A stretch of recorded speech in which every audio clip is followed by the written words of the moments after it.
noite. Estamos começando por aqui, como sempre, ao vivo, mais um programa Ponto de Vista neste domingo, dia 10 de abril de 2011. Estamos recebendo aqui as presenças, né? Como sempre, a gente a cada tempo, né? A cada mês, ou a cada 2 meses, a cada bimestre ou trimestre, a gente convida aqui e sempre temos a honra de ter esse convite aceito dos analistas políticos aqui para analisarem o atual momento político em que nós estamos vivendo.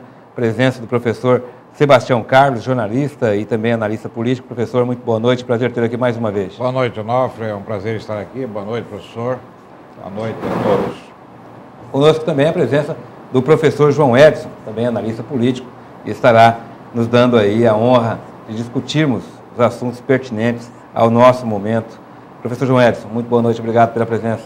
Boa noite, Onofre. Boa noite, professor Sebastião Carlos. É sempre um prazer estar aqui. O que está sendo feito agora não é uma reforma política. Uma reforma política é uma reforma de Estado. Uma reforma política passaria a reforma tributária, previdência social, uma série de coisas que passariam junto com isso. O que está ocorrendo agora é uma tentativa de uma reforma eleitoral. Podemos chamar de um remendo eleitoreiro, porque nem uma reforma eleitoral, especificamente, nós podemos colocar dentro dessa condição, porque não está sendo criada uma nova lei sobre a condição da lei existente. Mais um remendo, então. Mais alguns remendos aí. E eu não considero uma reforma, porque, para mim, a discussão a gente tem que buscar um pouquinho no processo histórico. A nossa Constituição, ela foi construída nos anos 80, no final dos anos 80, ela começa a discutir ali a partir de 85, 86, ela se conclui em 88. A gente vivia um outro período da relação da informação, da informática, o mercado comum, começava a se discutir a possibilidade de mercado europeu, a questão do Mercosul. Então, nós estamos muito aquém do que nós estamos hoje. A lei feita naquele dado momento, saíram no afã do fugir da ditadura militar, então foi feita uma Constituição para aquele momento interessante. Ela não tem mais, liga para o momento atual do país e para o momento atual do mundo. Então, precisaria-se de uma reforma constitucional. E dentro da reforma constitucional, trazer junto a reforma eleitoral, reforma tributária e uma série de coisas. Para não termos, no caso, a pessoa defendendo uma legislação em causa própria. O que ocorre hoje? Nessa emenda eleitoral que está sendo feita, está sendo vislumbrado quem tem poder, quem já detém a relação do poder.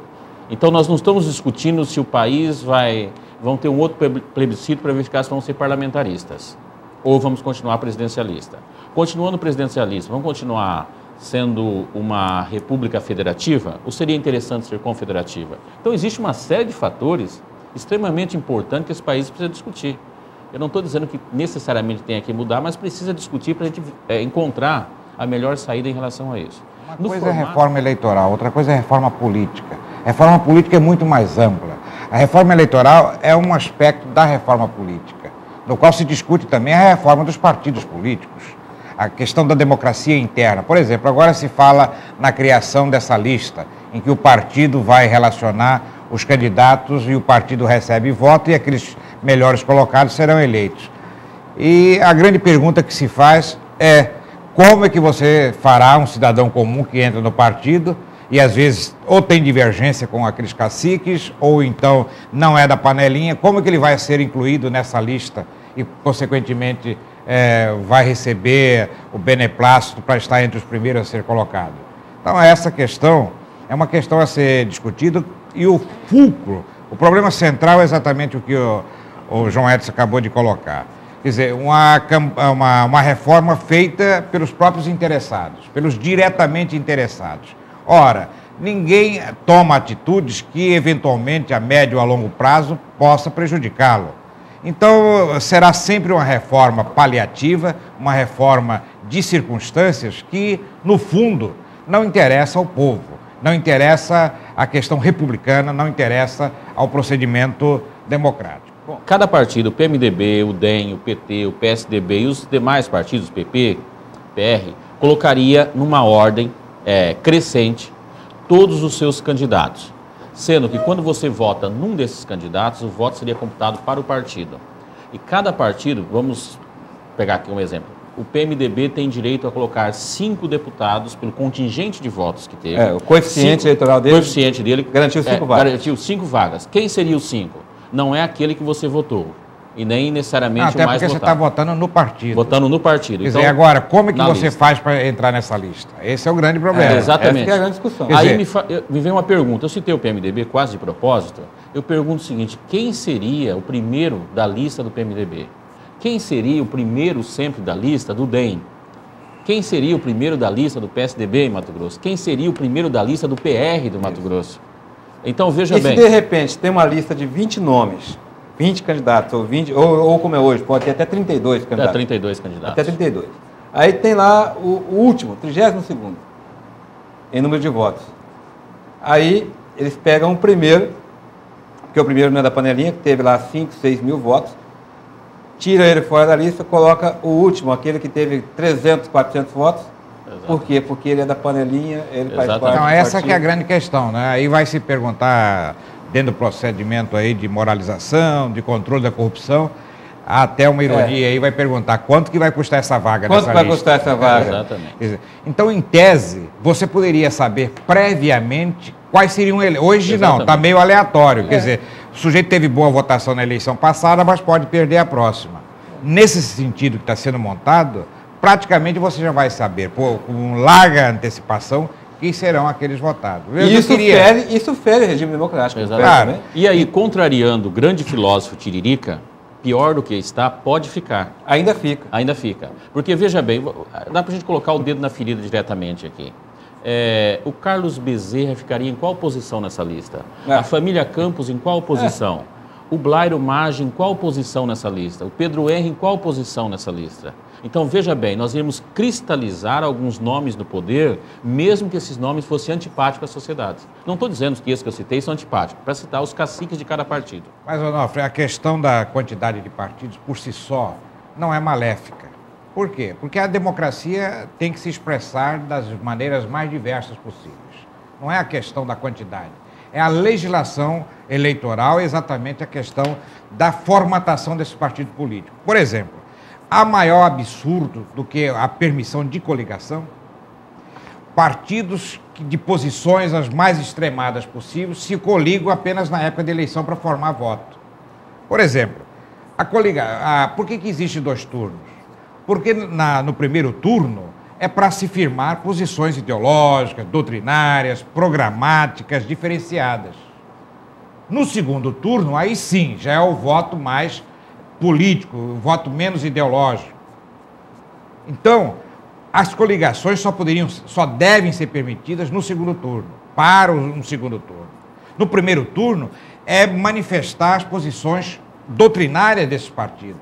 Por isso é que, para parlamento, não deve ser permitido coligação, Mas qual em que é a hipótese diferença? alguma. Qual que é a diferença de parlamento para executivo nesse caso? Porque o executivo... Porque, pelo que o senhor disse, eu entendi que todos os partidos serão obrigados a lançarem candidatos aos cargos executivos, é isso? Exatamente.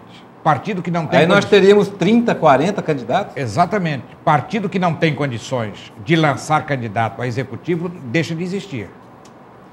Porque você não pode formar um partido apenas por circunstância, porque você teve uma desavença, ou porque você acha que não vai ter futuro nesse partido. Aí você forma um partidinho e logo ali está aliado com aquele da qual você acabou de sair. Quer dizer, realmente a população não tem muita possibilidade de fazer a renovação política. Qual a diferença, me perguntou? Porque para o executivo se exige o voto maioria, o voto majoritário, diferente do parlamento, que é um voto proporcional. E no parlamento, todos os segmentos ideológicos podem estar representados, enquanto no executivo não, necessariamente não, que é o administrativo. Se você fizer isso e criar, digamos, certas cláusulas de barreira em que partido que não atingir, como já tem, determinado quociente eleitoral, número de votos no país, em tantos estados, ou no estado, em tantos municípios, ele deixa de existir. Então o partido vai muito preocupar em ganhar eleitores, em conquistar a população e não em formar o seu grupo para poder se aliar com outro partido, como nós vemos aí. É que os partidos políticos se tornaram instituições privadas na forma pública. Quando eu estou falando isso, é porque os partidos políticos passaram a ter dono. Então, quando você tem um dono de um partido político, ou seja, você privatizou o direito da participação política dentro daquele partido, e nós podemos falar isso e mostrar provas que só permanece no partido, só não trocou de partido ainda. Estou falando só dos eleitos. Só não trocaram ainda de partido aqueles que são donos dos partidos, porque os outros têm que trocar para encontrar espaço. O que ocorre? Quando você encontra um cacique forte e você não consegue derrubar ele do poder, ou seja, dar o golpe dentro do próprio partido, você termina saindo para criar outro partido. Se nós pegarmos 3 ou 4 partidos brasileiros, que são os partidos mães, nas siglas, essencialmente na sigla, somente na sigla, não na prática, não na ideologia, não na construção do estatuto. Os demais partidos foram criados por uma briga de cacicagem. O próprio PSDB é um dissidente que nunca foi dissidente do PMDB. O próprio DEM é uma desilusão do antigo PDS fraturado que vai para uma frente liberal que depois se rachou com o PP. Exatamente, que é o PDS rachou com o PP. PTB, que é um partido tradicional, antigo, ele termina sendo uma construção de dissidentes. O PDT, depois PL. o PT, PL. A maior prova disso é o que o Gilberto Kassab está fazendo agora. Ele se tornou tão grande dentro do partido que o cacique do partido não vai deixar ele ocupar espaço. O que ele faz? Sai e cria outro partido. A construção do estádio em outro local da cidade seria uma maneira realmente de redimensionar a urbis e toda a região, quer dizer, fizeram lá. Agora, essa discussão sobre os trem, eu acho que há especialistas que poderão vir a público, é muito importante, porque a AGECOPA não pode se sobrepor aos poderes dos municípios. Há aí o chamado Estatuto das Cidades, em que determina, inclusive, que a maior parte das decisões, e sobretudo aquelas que interferem num plano diretor, se faça de forma colegiada, até ouvindo a população, através das audiências. Então, algumas decisões não podem ser tomadas a toque de caixa. A Copa está vindo aí, mas a Copa vai passar e há um interesse mais a longo prazo da população e da cidade. É claro, ninguém é contra a vinda da Copa, isso representa realmente uma conquista em termos de recursos que serão aplicados na infraestrutura, mas era bom se pensar que muitas dessas decisões, e eu cito a maior de todas, que foi a iniciativa de demolir o estádio, deve ser ouvindo não apenas os especialistas, mas a população diretamente interessada. Ficou tão difícil falar a questão da Copa do Mundo, porque essa birra aí, Cuiabá-Campo Grande, né? Na época a gente até ficar um pouquinho silencioso e não pôde discutir seriamente essa questão, porque senão você ficaria contra todo mundo, uma série de coisas. Qual a importância, qual a verdadeira importância da Copa do Mundo vir em Cuiabá? Nós sabemos que o percurso, que era na época de 6 anos, fazia com que os recursos do país se destinassem mais às sedes da Copa do Mundo. Isso. Então, a única importância de trazer a Copa do Mundo para Cuiabá é você ter um período que você possa trazer mais recursos para Cuiabá. Trazer mais recursos para quê? Para fazer a Copa do Mundo? Não. Trazer mais recursos, porque posterior à Copa do Mundo nós estaremos aqui. Nós vamos continuar morando aqui. Claro. Não precisar de segurança, de saúde, de educação, de uma série de coisas. Infraestrutura. Discutir VLT ou BRT é extremamente importante. Muito importante. Mais importante do que o estádio. Exatamente. Por quê? Porque nós precisamos projetar isso não para a Copa do Mundo, mas projetar isso para uma Cuiabá daqui 20 anos, 30 anos. E para projetar isso, tem uma discussão que vem anterior ao VLT e ao BRT. Existem discussões anteriores a isso. Que tipo de economia nós vamos ter em Cuiabá daqui 20 anos? Nós não temos gestores. Essa é a prova concreta que os nossos gestores eleitos, os nossos executivos eleitos, não conseguem pensar além do seu mandato. Tem a ausência total de gestor estadual. E aqui eu estou fazendo uma crítica não ao Sival Barbosa. A todos que antecederam ele, também a ele. Nós não temos gestores municipais. Aqui não estou fazendo uma crítica ao Chico Galindo. Estou fazendo a ele e a todos que antecederam eles. Todo mundo fica pensando no umbigo, numa projeção do seu mandato e de como sobreviver na política. Esquece de planejar essa cidade para o futuro. Tem uma discussão muito séria, a questão da linha férrea. Ela vem para Cuiabá? Ela precisa vir para Cuiabá? Nós precisamos criar aqui um porto para trazer aqui vários caminhoneiros e trazer junto tudo aquilo que tem em volta. Alguém já foi num porto para verificar isso? Aonde tem que sair essa soja? Existe uma necessidade de criar aqui em Cuiabá uma indústria que vá trabalhar a questão da soja, seja no aspecto cosmético, seja a questão do óleo combustível, rações. Existe um projeto para isso? Então, assim, nós vamos criar um monumento sem saber o que vai ser utilizado para isso.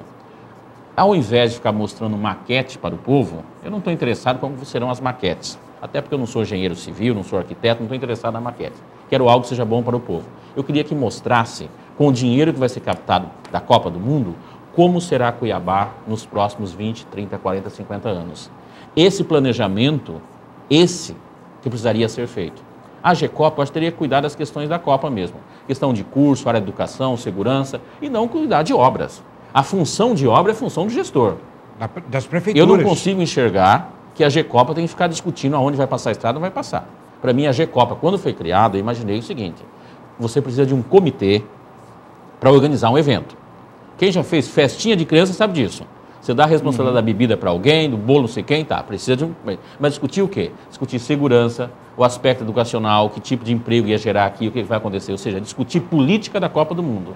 E não ficar discutindo transporte. Transporte tem que ser uma discussão de governador, de prefeito, de presidente da República. É uma discussão de planejamento de cidades.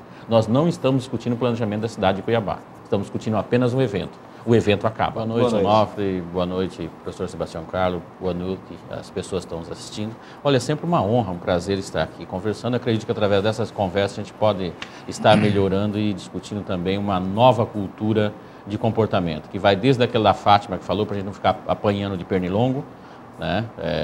Tá matando aí com a dengue, até a questão da gente conseguir eleger gestores que pensem a cidade além do seu tempo. Muito obrigado, Onofre. Realmente, esse seu programa tem colaborado para essa discussão. Nós estamos falando em grandes eventos e grandes movimentos, quando agora acabamos de lembrar que tem um mosquitinho pequenininho aí que pode destruir toda essa imagem. Então, é o conjunto que nós temos que ver. Às vezes...